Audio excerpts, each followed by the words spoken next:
नमस्कार। दिन भर की बड़ी खबरों में आपका स्वागत है। मैं हूं आपके साथ आराधना। आज इस बुलेटिन में बात होगी राहुल गांधी के हरियाणा दौरे की, एनडीए में पड़ी फूट की, देखेंगे हरियाणा में बीजेपी नेताओं के विरोध को, जानेंगे पीएम मोदी पर महबूबा मुफ्ती के तीखे पलटवार को, और बुलेटिन के आखिर में देखेंगे जाने माने कार्टूनिस्ट इरफान की किस खबर पर पड़ी तिरछी नजर। लेकिन दिन भर की तमाम बड़ी खबरों से पहले एक नजर आज की सुर्खियों पर। उत्तराखंड के पूर्व सीएम हरीश रावत का बड़ा बयान, कहा जेपी नड्डा की शह पर बीजेपी नेता राहुल गांधी को जान से लेने की दे रहे हैं धमकी। मेरठ में बीजेपी का सदस्यता अभियान बना लड़ाई का मैदान, नेताओं के बीच चले लात घूंसे। चेन्नई टेस्ट के दूसरे दिन मजबूत स्थिति में भारत, बांग्लादेश को 149 पर किया आउट। दूसरी पारी में भारत ने 3 विकेट पर बनाए 81 रन, बढ़त 308 रन की हुई। शेयर बाजार में छाई हरियाली, 1359 अंकों की बढ़त के साथ 84,544 पर बंद हुआ सेंसेक्स। वहीं 375 अंकों की बढ़त के साथ 25,790 पर बंद हुआ निफ्टी। ये तो थी सुर्खियां। अब बात आज की सबसे बड़ी खबर की।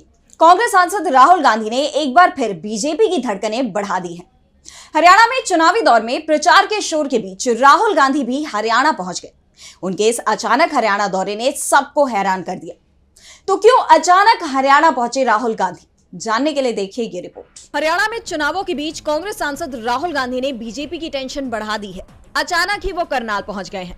उनके इस दौरे ने सबका ध्यान अपनी तरफ खींच लिया। हालांकि प्रदेश में सब तरफ चुनावी शोर गूंज रहा है, लेकिन राहुल चुनाव प्रचार करने नहीं पहुंचे हैं, बल्कि वो तो अपने एक दोस्त से मुलाकात के लिए गए हैं। हरियाणा के करनाल में उन्होंने एक युवक जिससे वो अपने अमेरिका दौरे पर मिले थे, उसके परिवार वालों से मुलाकात की। दरअसल अमेरिका दौरे के दौरान राहुल गांधी की अमित कुमार नाम के एक भारतीय मूल के लड़के से मुलाकात हुई थी, जिसका कुछ समय पहले अमेरिका में एक्सीडेंट हो गया था और तब से वो अस्पताल में ही भर्ती है। अपनी मुलाकात के दौरान राहुल ने उसके घर जाने का वादा किया था और जब वो वहां पहुंचे तो अपना वादा भी निभाया। उन्होंने अमित को वीडियो कॉल भी किया। अमित के घर वालों के साथ 1 घंटा 20 मिनट की मुलाकात में राहुल ने उनका हालचाल जाना और जाते हुए देसी घी और चूरमा भी साथ लेकर गए। राहुल का ये अचानक दौरा न सिर्फ विरोधी दल के नेता बल्कि खुद उनके पार्टी के नेताओं के लिए भी चौंकाने वाला था। किसी को भी सूचित किए बिना सुबह 5 बजे ही राहुल करनाल पहुंच गए। वैसे उनका इस तरह का दौरा चौंकाने वाला नहीं था, क्योंकि अक्सर ही वो आम लोगों के बीच जाते रहते हैं, उनके सुध लेते रहते हैं। सुल्तानपुर मोची हो या मिथुन नाइक, राहुल के ऐसे कई किस्से चर्चा का मुद्दा रहे हैं और राहुल गांधी की इन सब मुलाकातों से बीजेपी की मुश्किलें जरूर बढ़ती नजर आ रही हैं। राहुल की बढ़ती लोकप्रियता बीजेपी की मुश्किलें बढ़ा सकती है, तो उसकी मुश्किलें सहयोगी दल भी बढ़ा रहे हैं। महाराष्ट्र एनडीए में पहले से ही दरार बढ़ती दिखाई दे रही है और ऐसे में अब एनसीपी प्रमुख अजित पवार ने एक और ऐसा बयान दे दिया है जिससे यह तनाव और बढ़ सकता है। तो ऐसा क्या कहा अजित पवार ने, देखिए इस रिपोर्ट में। महाराष्ट्र में कभी भी विधानसभा चुनाव का ऐलान हो सकता है। इस बीच एनडीए में फूट पड़ती दिखाई दे रही है। एनडीए में शामिल घटक दलों ने अपने ही सहयोगियों के खिलाफ आवाज बुलंद कर दी है। अजित पवार ने राहुल गांधी पर हो रहे हमलों और उनके खिलाफ अभद्र भाषा के इस्तेमाल पर सवाल उठाए। इसके साथ ही उन्होंने महायुति के नेताओं पर निशाना साधा। उन्होंने कहा कि जीभ काटने की धमकी दी जा रही है। क्या ये सही है? गुस्सा हमें भी आता है, लेकिन गुस्सा जाहिर करने की भी मर्यादा होती है। अजित पवार ने आगे कहा कि एक बात मैं कहना चाहूंगा कि सभी को अपने विचार रखने का अधिकार है, लेकिन कोई भी सत्ताधारी हो, विरोधी हो या फिर कोई भी हो, जुबान पर नियंत्रण न रखने वालों को मर्यादा का पालन करना चाहिए। कहीं भी गलत बयानबाजी कर महायुति और उसके सहयोगी पक्षों को मुश्किल में ना लाएं। ठीक है कि गुस्सा आता है, हमें भी आता है, लेकिन गुस्सा जाहिर करने की भी मर्यादा होती है। किस तरह की भाषा का इस्तेमाल होना चाहिए? अगर कोई कुछ बोल गया तो इसका मतलब ये नहीं कि महायुति की सरकार का उसे समर्थन है, ऐसा बिल्कुल नहीं है। उनके इस बयान के कई सियासी मायने निकाले जा रहे हैं। कहीं ना कहीं अजित पवार ने अपने इस बयान से राहुल के खिलाफ बयान देने वालों को हिदायत दे दी है।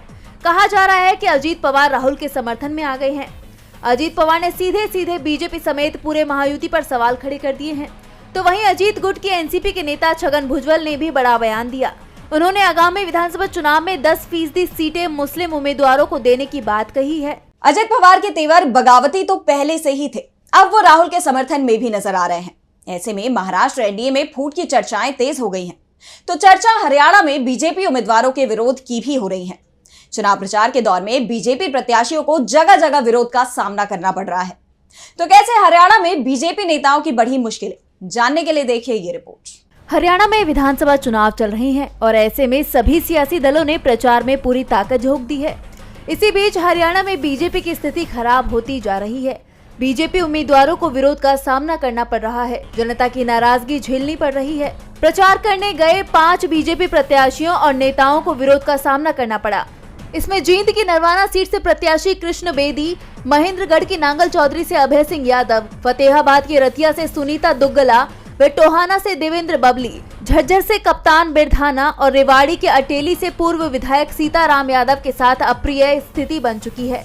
जनता ने इन्हें घेर लिया और उल्टे लौटने को मजबूर कर दिया। प्रत्याशियों को काले झंडे दिखाए गए तो वहीं बीजेपी उम्मीदवार रणधीर पनिहार का देवा गांव में विरोध किया गया। यहाँ गांव वालों ने पनिहार को घेर लिया और सवाल जवाब किए। ये सवाल किसान आंदोलन और खेती किसानी से जुड़े मुद्दों को लेकर थे। बीजेपी उम्मीदवार इन सवालों के जवाब देने से बचते नजर आए। इस बीच पनिहार के समर्थकों और गांव वालों के बीच बहस होने लगी। गांव वालों को उग्र होता देख पनिहार अपना प्रोग्राम छोड़कर गांव से निकल गए। और इतना ही नहीं, अब बीजेपी को एक और बड़ा झटका लगा है। पूर्व राज्यसभा सदस्य सुभाष चंद्रा ने बीजेपी उम्मीदवार को हराने की अपील करते हुए निर्दलीय उम्मीदवार सावित्री जिंदल के समर्थन का ऐलान कर दिया। इसी को लेकर चंद्रा ने कहा कि मैं बीजेपी समर्थक परिवार से हूं, फिर भी एक निर्दलीय के लिए मतदान की अपील कर रहा हूं। इसके साथ ही सुभाष चंद्रा ने बीजेपी प्रत्याशी कमल गुप्ता को नसीहत दी। उन्होंने कहा, जब कभी तूफान आता है तो जो पेड़ झुकना नहीं जानते वो टूटकर गिरते हैं। जिसके बाद से ये कहा जा रहा है कि हरियाणा बीजेपी में सब कुछ ठीक नहीं है और अब खुद बीजेपी के नेताओं को ये अंदाजा हो गया है कि इस बार बीजेपी के हाथ से सत्ता फिसल जाएगी। हरियाणा बीजेपी में सब कुछ ठीक नहीं है। जनता भी बीजेपी से नाराज दिखाई दे रही है। जनता के दबाव में बीजेपी विरोधी पार्टियों को भी एक मंच पर आना पड़ रहा है। इसका असर जम्मू कश्मीर में भी दिखाई दे रहा है। जम्मू कश्मीर की मजबूत क्षेत्रीय पार्टी पीडीपी की चीफ महबूबा मुफ्ती ने भी पीएम मोदी पर करारा हमला बोला है। इसके साथ ही उन्होंने कश्मीर को लेकर बड़ा दावा किया है। जम्मू कश्मीर चुनाव के बीच पीडीपी प्रमुख महबूबा मुफ्ती ने बड़ा बयान दिया है। मुफ्ती ने संकेतों में बता दिया है कि वो सीएम पद की उम्मीदवार नहीं है, बल्कि चुनाव बाद इंडिया गठबंधन जिसे नेता बताएगा उसका वो समर्थन करेंगी। संकेतों में महबूबा ने नेशनल कॉन्फ्रेंस का समर्थन करने की बात भी कह दी है। पीडीपी प्रमुख ने पीएम मोदी पर निशाना साधते हुए कहा कि बीजेपी सरकार बनाने के लिए पीडीपी के दरवाजे पर आई थी। ये बात शायद प्रधानमंत्री को याद होगी। महबूबा मुफ्ती ने आगे कहा, मुझे लगता है कि बीजेपी सभी पहलुओं पर विफल रही है। हिंदू मुस्लिम करने के बाद, मुसलमानों को निशाना बनाने, मस्जिदों को तोड़ने के बाद अब उनको पाकिस्तानी याद आया है। ये उनकी विफलता है और विफलता को छिपाने के लिए वो ऐसी बातें करते रहते हैं। अब्दुल्ला परिवार की वजह से भारत में कश्मीर है। अगर अब्दुल्ला खानदान ने तब पाकिस्तान का एजेंडा लागू किया होता तो जम्मू कश्मीर भारत के बदले पाकिस्तान में होता और आजाद होता। अब उनका ये बयान ऐसे टाइम पर आया है जब पीएम मोदी ने कांग्रेस और नेशनल कॉन्फ्रेंस के घोषणा पत्र को पाकिस्तान का एजेंडा बताया है और महबूबा मुफ्ती ने सीधे पलटवार कर दिया है। ऐसे में अब बीजेपी चौतरफा घिरती नजर आ रही है। महबूबा के बयान से साफ है कि उन्होंने चुनाव भले ही अलग लड़ा हो, लेकिन वो इंडिया के साथ ही रहेंगी, जिससे बीजेपी संकट में दिख रही है। तो वहीं पश्चिम बंगाल की सीएम ममता बनर्जी के सामने आया बड़ा संकट अब टलता दिखाई दे रहा है। कोलकाता में जूनियर डॉक्टरों की हड़ताल खत्म हो गई है। जूनियर डॉक्टर और ममता सरकार के बीच सहमति बन गई है। कोलकाता केस में जूनियर डॉक्टरों ने 41 दिन बाद अपना प्रदर्शन वापस लेने का ऐलान किया है। उनका ये फैसला मुख्यमंत्री ममता बनर्जी से मुलाकात के बाद आया है। डॉक्टरों ने ममता सरकार से 5 मांगे की थी, जिनमें ट्रेनी डॉक्टर के लिए न्याय से लेकर डॉक्टरों के लिए बेहतर सुरक्षा व्यवस्था जैसी मांगे शामिल थी। इनमें 3 पर सहमति बन गई है। इस मुलाकात के दौरान सीएम ममता बनर्जी ने डॉक्टरों को आरोपियों के खिलाफ सख्त कार्रवाई का आश्वासन दिया।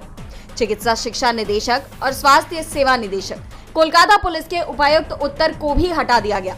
साथ ही पुलिस कमिश्नर विनीत गोयल को भी मंगलवार को हटा दिया गया, जिसके बाद डॉक्टरों ने प्रेस कॉन्फ्रेंस करते हुए 21 सितंबर से काम पर लौटने की घोषणा की है। बता दें कि सुप्रीम कोर्ट ने भी डॉक्टरों को काम पर लौटने के आदेश दिए थे। ममता सरकार भी लंबे वक्त से ये अपील कर रही थी, लेकिन अब जाकर उन्होंने काम पर लौटने का फैसला किया है। हालांकि उन्होंने हड़ताल को आंशिक रूप से खत्म करने का ऐलान किया है और वो सिर्फ इमरजेंसी सेवाओं के लिए ही काम करेंगे। ओपीडी अभी भी बंद रहेगी। डॉक्टरों ने कहा कि न्याय के लिए हमारी लड़ाई खत्म नहीं हुई है। हम बंगाल सरकार को 1 हफ्ते का समय दे रहे हैं। अगर इस दौरान सरकार अपने सभी वादों को लागू नहीं करती है तो हम फिर से हड़ताल शुरू करेंगे। डॉक्टरों से काम पर लौटने की बात सुप्रीम कोर्ट ने भी कही थी। डॉक्टरों ने तो प्रदर्शन खत्म कर दिया, लेकिन अब सुप्रीम कोर्ट के सामने एक और बड़ी मुसीबत खड़ी हो गई है, क्योंकि कोर्ट का यूट्यूब चैनल हैक हो गया है। भारत की सर्वोच्च अदालत यानी सुप्रीम कोर्ट का यूट्यूब चैनल हैक हो गया है। उस पर केस की लाइव प्रोसीडिंग की बजाय XRP को बढ़ावा देने वाला एक वीडियो चल रहा है, जिसका शीर्षक ब्रैड गार्लिंग हाउस रिपल है। बता दें कि XRP अमेरिका स्थित कंपनी रिपल लैब्स की बनाई एक क्रिप्टो करेंसी है। साल 2018 में सुप्रीम कोर्ट ने न्यायिक प्रक्रिया में पारदर्शिता को बढ़ावा देने के लिए सभी मामलों की सुनवाई की लाइव स्ट्रीमिंग करने का फैसला किया था और तब से ही सुप्रीम कोर्ट के इस चैनल पर बड़े मामलों की सुनवाई प्रसारित की जाती है। हाल ही में कोलकाता में ट्रेनी महिला डॉक्टर के साथ बर्बरता को लेकर आरजीकर मेडिकल कॉलेज पर हुई कार्रवाई की लाइव स्ट्रीमिंग की गई थी, लेकिन अब हैकर्स ने सारे पुराने वीडियो को प्राइवेट कर दिया है, जिसके बाद ये मामला चिंता का विषय बन गया है। मामले में जानकारी देते हुए सुप्रीम कोर्ट के एक वरिष्ठ अधिकारी ने कहा कि फिलहाल पूरे मामले को लेकर यही कह सकते हैं कि वेबसाइट के साथ छेड़छाड़ की गई है। सुप्रीम कोर्ट की IT टीम ने इसे ठीक करने के लिए NIC से मदद मांगी है। ऐसे में सवाल ये उठ रहे हैं कि जब सुप्रीम कोर्ट ही साइबर क्राइम का शिकार हो जा रहा है, तो आम लोगों की सुरक्षा कैसे होगी? लगातार बढ़ते साइबर क्राइम पर रोकथाम लगाने के लिए सरकार क्या कदम उठा रही है, जब सुप्रीम कोर्ट जैसी संस्था ही इसकी चपेट में आ गई? तो सुप्रीम कोर्ट का चैनल ही चोरी हो गया। वैसे उम्मीद है कि जल्दी ही रिकवरी हो जाएगी और कोर्ट के YouTube चैनल पर एक बार फिर से लाइव कार्रवाई दिखाई देगी। तो वहीं दिल्ली में भी नई सरकार शपथ लेने की तैयारी में है। आतिशी को LG दिल्ली के CM पद की शपथ दिलाएंगे। तो क्या है शपथ का पूरा कार्यक्रम, देखिए इस रिपोर्ट में। इस समय सबकी निगाहें दिल्ली की सियासत पर टिकी हुई हैं। 21 सितंबर को दिल्ली वासियों को अपना नया CM मिलने जा रहा है। 21 सितंबर को आतिशी दिल्ली के CM पद की शपथ लेंगी। इसी दिन उनके साथ 5 मंत्री भी शपथ लेंगे। सूत्रों के मुताबिक गोपाल राय, कैलाश गहलोत, सौरभ भारद्वाज और इमरान हुसैन को मंत्रिमंडल में बरकरार रखा जाएगा, जबकि मुकेश अहलावत को पहली बार कैबिनेट में जगह दी गई है। इस बीच आम आदमी पार्टी ने अरविंद केजरीवाल के लिए सरकारी आवास की मांग की है। CM पद की शपथ से पहले आतिशी ने बीजेपी पर निशाना साधा है। आतिशी ने प्रेस कॉन्फ्रेंस की। इस दौरान उन्होंने कहा कि अगर अगले चुनाव में अरविंद केजरीवाल मुख्यमंत्री नहीं बने तो दिल्ली में भी उत्तर प्रदेश की तरह बिजली की दरें बढ़ जाएंगी। बीजेपी की उत्तर प्रदेश सरकार ने बिजली के कनेक्शन का चार्ज 250% तक बढ़ा दिया है। ये वो उत्तर प्रदेश की सरकार है जो मई जून की तपती हुई गर्मी में 8-8 घंटे के पावर कट लगाती है। बीजेपी सरकार ने गरीबों को महंगी बिजली का करंट लगाया है। बीजेपी का बिजली मॉडल है सबसे महंगी बिजली, सबसे लंबे पावर कट। यही कारण है कि दिल्ली वालों को आने वाले चुनाव में फिर से अरविंद केजरीवाल को मुख्यमंत्री बनाना है, वरना दिल्ली में भी बिजली महंगी होगी और लंबे लंबे पावर कट लगेंगे। और बुलेटिन के आखिर में देखेंगे जाने माने कार्टूनिस्ट इरफान की किस खबर पर पड़ी तिरछी नजर।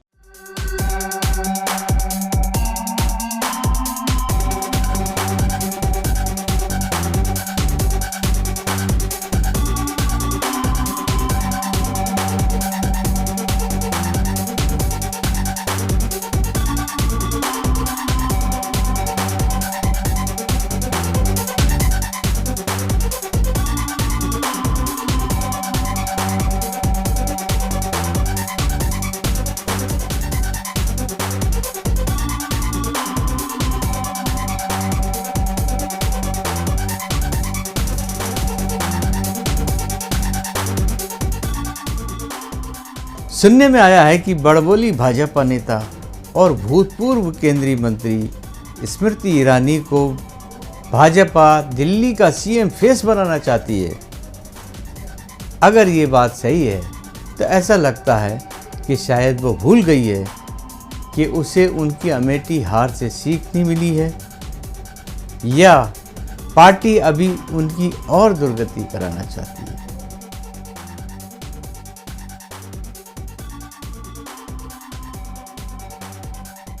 बहुत बहुत शुक्रिया इरफान जी। तो आज इस बुलेटिन में इतना ही। आप देखते रहिए DB लाइव। नमस्कार।